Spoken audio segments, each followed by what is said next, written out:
Hi besties et bienvenue dans un nouvel épisode. Si tu m'écoutes dans la voiture ou que tu es en train de marcher ou faire ton sport, peu importe, prends quelques secondes pour réfléchir à une chose que tu as envie de faire dans ta vie mais que tu ne fais que repousser. Ça peut être créer un business, faire un tour du monde, demander une augmentation, changer de travail, bref, peu importe. On a tous des choses comme ça qui pourraient complètement changer notre vie et que l'on repousse. Mais il y a aussi les petites choses du quotidien. Tu sais, ce jour du ménage que t'es censé faire le samedi, puis que tu fais le dimanche, puis peut-être pas trop le dimanche, puis le lundi. Ou encore les courses, ou encore mettre de l'huile dans tes cheveux. Bref, on a tous aussi ces petites choses du quotidien que l'on ne fait pas par pure flemme. Parce que, selon moi, la procrastination, elle est drivée par deux choses. La flemme et la peur. La flemme pour les petites choses du quotidien. Comme je le répète tout le temps dans ce podcast, nous, humains, on est naturellement flemmards. Et donc, si on ne se pousse pas, on ne va jamais aller au-dessus de ses limites. On ne va jamais découvrir notre full potentiel. On ne va jamais faire en sorte de devenir meilleur, prendre plus soin de soi, etc., s'élever, se cultiver. Parce que ça demande beaucoup d'énergie et qu'on a envie de se protéger, on a envie d'être dans notre cocon, on a envie d'être confortable. Et donc, si on ne se pousse pas, si on ne se met pas à des coups de pied aux fesses, eh bien, on ne fait que le strict minimum. Et je suppose que tu ne veux pas que le strict minimum dans ta vie. Si tu veux plus dans ta vie, il faut que tu donnes plus. C'est aussi simple que ça. Pour avoir des résultats différents, il faut des actions différentes. Et donc pour ça, il faut constamment évoluer, se pousser, sortir de sa zone de confort. La deuxième chose, comme je vous disais, c'est la peur. C'est-à-dire que tu vas avoir peur d'échouer. Tu as peur de créer un business et qui ne fonctionne pas, de créer un podcast et qui ne fonctionne pas, de partir à l'autre bout du monde et que ça ne te plaise pas. Bref, tu as peur du regard des gens, tu as peur du jugement que tu vas te porter à toi-même et donc ça fait que tu ne passes pas à l'action. Sauf que, comme je t'ai dit juste avant, ce sont des actions différentes qui font des résultats différents. Et aussi simple que cette phrase puisse paraître, elle est totalement vraie et elle a tout son sens et c'est très important que tu l'ancres en toi. Parce que si tu fais constamment la même chose, tous les jours, le même travail, les mêmes habitudes, les mêmes personnes, les mêmes vidéos, les mêmes tout, rien ne changera jamais. Si tu veux vivre une vie extraordinaire, eh bien, tu vas être obligé de faire des choses extraordinaires. Et vu que je vous souhaite tous d'avoir une vie extraordinaire, il va falloir arrêter de procrastiner et faire en sorte de passer réellement à l'action. Pour ça, il y a deux choses fondamentales qui m'ont permis véritablement de supprimer complètement la procrastination de ma vie, de manière générale, et de réussir à avancer, à prendre des risques.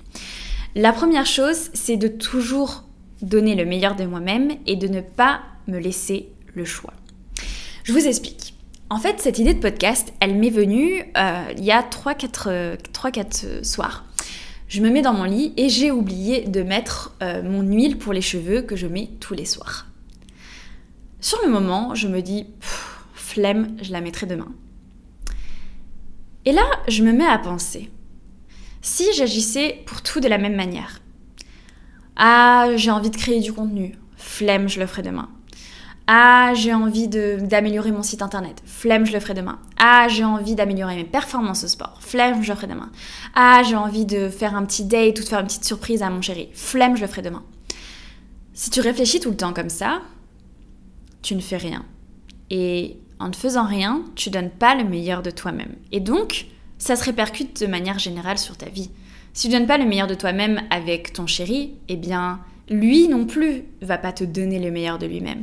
Et donc, tu vivras une relation qui sera peut-être moins bien que ce que tu pourrais créer. Peut-être qu'elle va se détériorer au fur et à mesure du temps. Alors que si tu donnes toujours le meilleur de toi-même, il y a de grandes chances que tu reçoives le meilleur de la personne en face et donc que tu fasses évoluer et grandir ta relation. Et c'est la même chose pour tous les aspects. Si tu donnes le meilleur de toi-même dans le sport, tu vas avoir beaucoup plus de résultats. Si tu donnes le meilleur de toi-même dans ton business, tu vas avoir beaucoup plus de résultats. Et donc, la toute première chose, c'est de travailler ta discipline. Pour donner le meilleur de toi-même, tu dois être discipliné. C'est-à-dire que tu ne te laisses absolument pas le choix. Tu organises tes journées de manière à faire les choses et à les faire de manière répétée, consistante, régulière. Tu ne peux pas tout le temps te laisser le choix. Est-ce que j'ai envie? Est-ce que j'ai pas envie? Est-ce que machin? Non. Il faut que tu sois discipliné. La deuxième chose pour donner le meilleur de soi-même, c'est d'arrêter de se poser 15 000 questions. Je sais que c'est pas forcément agréable, il y a beaucoup de gens qui se disent oui, mais si, mais ça, mais tu te rends compte, mais si je vais au sport chaque semaine, mais comment je vais m'organiser, mais machin. Et tu te poses trop de questions. Si tu t'organises un minimum, si tu priorises certaines choses, t'inquiète pas que tout va s'organiser autour de ça. C'est essentiel d'arrêter de se poser plein de questions sur et si ça, et si ça, et si j'ai envie, et si j'ai pas eu envie. Non, il faut que tu fasses. Si tu veux voir le résultat, il faut que tu fasses. Ça sert à rien de se poser 15 questions avant. Surtout qu'en plus, ça te fera perdre du temps. Ensuite, c'est ce que je te disais juste avant, il faut que tu penses aux bénéfices que cela va t'apporter.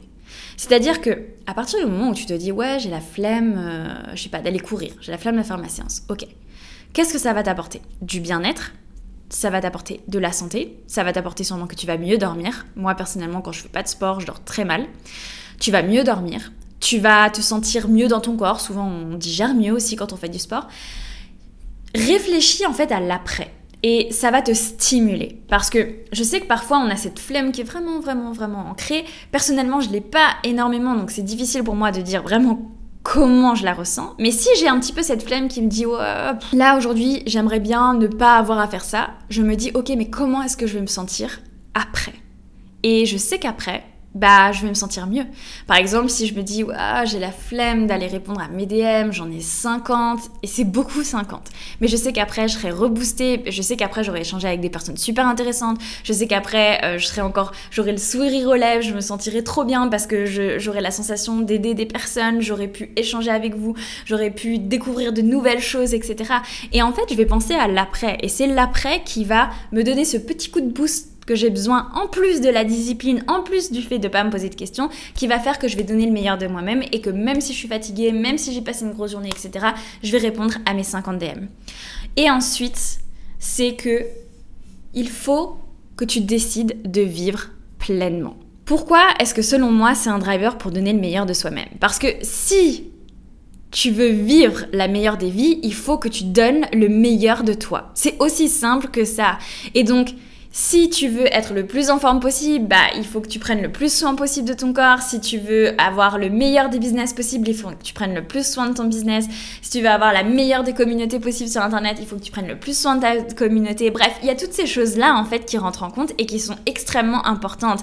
C'est vraiment en donnant le meilleur de toi-même que tu vis la meilleure des vies. Et c'est ce que je souhaite à tout le monde. Et c'est une philosophie qu'il faut vraiment que tu adoptes. C'est-à-dire que lorsque tu te dédies complètement à vivre ta vie, à vivre pleinement, à prendre soin de toi, prendre soin de tout ce qui t'entoure, à créer, construire, voir évoluer, eh bien tu vis les choses à 10 000%. Donc, première chose, pour passer au-dessus de la flemme, tu te dis, de 1, tu travailles la discipline, de 2, tu arrêtes de te poser 15 000 questions, de 3, tu penses aux bénéfices que ça t'apporte, et de 4, tu gardes en toi le fait que tu as envie de vivre cette vie pleinement. La deuxième chose, pour arrêter de procrastiner, que j'ai fait, c'est que j'ai accepté de prendre des risques et d'échouer. Si tu as toujours peur d'échouer, alors tu ne tenteras jamais. Et si tu ne tentes jamais, tu ne changeras jamais. Et donc tu vivras toujours la même chose. Et donc tu auras toujours les mêmes résultats, et donc forcément tu seras frustré si tu as envie d'autre chose dans ta vie. Il faut que tu arrêtes d'avoir peur d'échouer. Si je te dis, tu as ces deux personnes en face de toi. À ta gauche, tu as une personne qui a essayé de créer un business, ça n'a pas très bien fonctionné, elle a dû fermer, puis voilà, là elle prend un autre job en attendant, puis elle est en train de rebondir, etc. Et à ma droite, il y a une personne, ça fait 30 ans qu'elle a le même travail, ça fait 30 ans qu'elle se plaint tous les jours, et ça fait 30 ans qu'elle ne change rien. Est-ce que tu vas être plus admiratif de la personne qui a essayé de créer un business, qui ça a fonctionné, mais bon, ça a fermé, ou de la personne qui se plaint depuis 30 ans? Forcément la personne qui a essayé. Le fait d'échouer n'est pas une fatalité. Le jugement des autres n'est pas une fatalité. Souvent les gens vont juger. Il faut être honnête, si tu échoues, s'il y a quelque chose qui ne fonctionne pas, les gens vont juger. Moi, quand j'ai créé mes réseaux sociaux au début, il y a plusieurs personnes qui se foutaient un peu de moi, des connaissances, etc., qui allaient m'écrire. Une personne qui m'a dit ton site, il est vraiment pourri, jamais personne ne fera tes formations, etc. Maintenant, on est plus de... en tout, avec toutes les formations, on est plus de 800. Donc, il y a forcément des gens qui vont te descendre, il y a forcément des gens qui vont te juger, etc. Sauf que c'est en essayant que tu prends aussi le risque que ça fonctionne. Et si ça fonctionne, tu as l'opportunité de changer complètement ta vie. Personnellement, ma vie a complètement changé au cours de ces 2 à 3 dernières années. Depuis que j'ai décidé de créer mon premier business, puis que je me suis lancée sur les réseaux sociaux, que j'ai créé mon deuxième business, etc., ma vie a complètement changé. Tout simplement parce que j'ai osé. J'ai osé prendre le risque. J'ai osé prendre le risque d'être jugée par les autres personnes et d'échouer, mais aussi prendre le risque que ça fonctionne. Donc c'est important de ne pas rester dans la spirale de je n'essaye pas parce que j'ai peur que ça échoue, donc je reste au même endroit et j'ai toujours les mêmes résultats, mais du coup je suis pas contente donc je me plains, etc. Non, toi ce qu'il faut c'est que tu essayes, que tu prennes le risque que ça fonctionne ou que ça échoue. Si ça échoue, c'est pas grave, tu réajustes, tu fais en sorte de rebondir et si ça fonctionne, bah tant mieux pour toi et c'est juste une nouvelle magnifique aventure pour toi. Et si ça échoue, c'est le moment de recalibrer, mais ça peut être aussi une opportunité parce que peut-être que tu auras appris quelque chose, rencontré des personnes au cours de ce chemin qui te permettront de rebondir. Je pense par exemple à une personne que je connais avec qui je discutais qui avait ouvert un salon pour faire les ongles, etc. Le salon fonctionne, mais il n'est pas aussi rentable que prévu. Bah, tout ce qu'elle a fait, tout simplement, pour l'instant elle a gardé le salon, mais ce qu'elle a fait c'est qu'elle a rebondi et elle a créé un business de services, etc. qui fonctionne très bien, qui lui permet justement de faire évoluer son business et elle a créé du coup un deuxième business. Et c'est grâce en fait à la création de son premier salon qu'elle a pu créer son business de service par rapport à l'administratif par la suite parce qu'elle avait de l'expérience grâce au salon. Bref, tout ça pour vous dire que en fait il n'y a jamais de réel échec. Il faut vraiment essayer de mettre de la distance avec cette peur de l'échec, avec cette peur du regard des autres et être vraiment conscient que c'est en changeant tes actions que tu vas changer tes résultats et que tu vas pouvoir voir une réalité différente, une réalité peut-être qui te convient mieux, une réalité peut-être qui ne te convient pas mieux et ce n'est pas grave aussi. Si ça ne te plaît pas, si tu as essayé et que ça ne te plaît pas, etc. et que tu décides tout simplement de revenir sur ta direction précédente, c'est la vie. Et c'est important d'essayer dans la vie, de ne pas avoir de regrets, de tester, de tenter, d'évoluer, de trouver les solutions. Et c'est de cette manière-là que tu vas passer au-dessus de la procrastination. Tous ces rêves, ces choses, toute cette chose à laquelle je t'ai demandé de penser au début de ce podcast, il faut maintenant que tu fasses en sorte que tu la vives. Parce que avoir des rêves, c'est bien, mais avoir une réalité qui te correspond, dans laquelle tu t'épanouis, c'est encore mieux. C'est un sentiment de dingue. Et si tu veux réellement créer cette réalité, il faut que tu passes à l'action. Tu n'as pas le choix. Il faut que tu prennes des risques. Tu n'as pas le choix. Il faut que tu sois discipliné. Tu n'as pas le choix. La première marche est toujours la plus difficile à prendre. Créer mon premier business, ça a été beaucoup plus difficile que de créer mon deuxième business. Tout simplement parce que c'est la première fois que tu dépenses beaucoup d'argent. C'est la première fois que tu t'exposes publiquement. C'est la première fois que tu crées un site internet. C'est la première fois que tu crées un produit. C'est la première fois que tu envoies un produit aux États-Unis, etc. Il y a beaucoup d'inconnus. Lorsque tu crées quelque chose, lorsque tu fais quelque chose pour la première fois, c'est rempli d'inconnus et c'est effrayant. Mais lorsque tu le fais pour la deuxième fois, ça l'est un petit peu moins. Et la troisième fois, ça l'est un petit peu moins. La quatrième fois, la cinquième fois, etc. Et donc, c'est en faisant que tu apprends, que tu évolues et que tu vis, expérimentes, saisis de plus en plus d'opportunités autour de toi.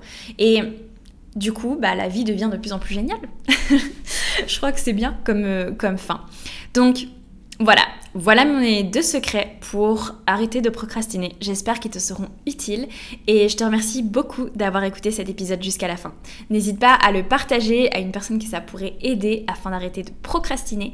Et je te souhaite une très belle semaine et je te dis à jeudi pour une nouvelle vidéo. Ciao!